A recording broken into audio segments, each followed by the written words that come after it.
Hi friends, ಎಲ್ರಿಗೂ ನಮಸ್ಕಾರ. ಎಲ್ಲರೂ ಹೇಗಿದ್ದೀರಾ? ಐ ಹೋಪ್ ನೀವೆಲ್ಲರೂ ಚೆನ್ನಾಗಿ ಖುಷಿಯಾಗಿ ಆರೋಗ್ಯವಾಗಿದ್ದೀರಾ ಅಂತ ಭಾವಿಸ್ತೀನಿ.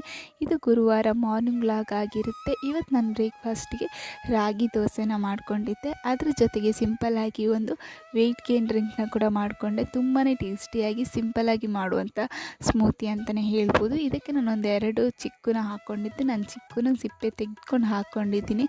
ನಂಗೆ ಸಿಪ್ಪೆ ಇದ್ದರೆ ಅಷ್ಟೊಂದು ಕಂಫರ್ಟ್ ಅನಿಸಲ್ಲ. ಸಿಪ್ಪೆ ತೆಗೆದೇ ನಾನು ಯೂಸ್ ಮಾಡೋದು ಚಿಕ್ಕುನ. ಅದ್ರ ಜೊತೆಗೆ ಒಂದು ಬನಾನನ ಹಾಕ್ಕೊಂಡಿದ್ದೀನಿ. ಹಾಗೆ ಒಂದು 2ರಿಂದ 3 ಗೋಡಂಬಿ, ಹಾಗೆ ಸ್ವಲ್ಪ ಒಣ ದ್ರಾಕ್ಷಿನ ಹಾಕ್ಕೊಂಡು, ಹಾಗೆ ಸ್ವಲ್ಪ ಹಾಲನ್ನು ಸೇರಿಸ್ಕೊಂಡು ಗ್ರೈಂಡ್ ಮಾಡಿಕೊಂಡು ಚಿಕ್ಕ ಜ್ಯೂಸನ್ನ ರೆಡಿ ಮಾಡಿಕೊಂಡೆ. ನಿಮಗೆ ಕನ್ಸಿಸ್ಟೆನ್ಸಿ ನೋಡಿಕೊಂಡು ಹಾಲನ್ನು ಸೇರಿಸ್ಕೊಳ್ಬೋದು, ಇಲ್ಲಾಂದರೆ ನೀರನ್ನು ಕೂಡ ಸೇರಿಸ್ಕೊಳ್ಬೋದು. ಹಾಲನ್ನು ಸೇರಿಸ್ಕೊಂಡ್ರೆ ತುಂಬಾ ಟೇಸ್ಟಿಯಾಗಿರುತ್ತೆ. ಹಾಗೆ ವೆಯ್ಟ್ ಗೇನ್ಗೂ ಕೂಡ ತುಂಬಾ ಹೆಲ್ಪ್ ಆಗುತ್ತೆ. ಈ ವಿಡಿಯೋ ನಿಮಗೇನಾದರೂ ಇಷ್ಟ ಆದರೆ ಪ್ಲೀಸ್ ನನ್ನ ಚಾನಲ್ ಸಬ್ಸ್ಕ್ರೈಬ್ ಮಾಡಿ ಹಾಗೂ ಲೈಕ್ ಮಾಡಿ.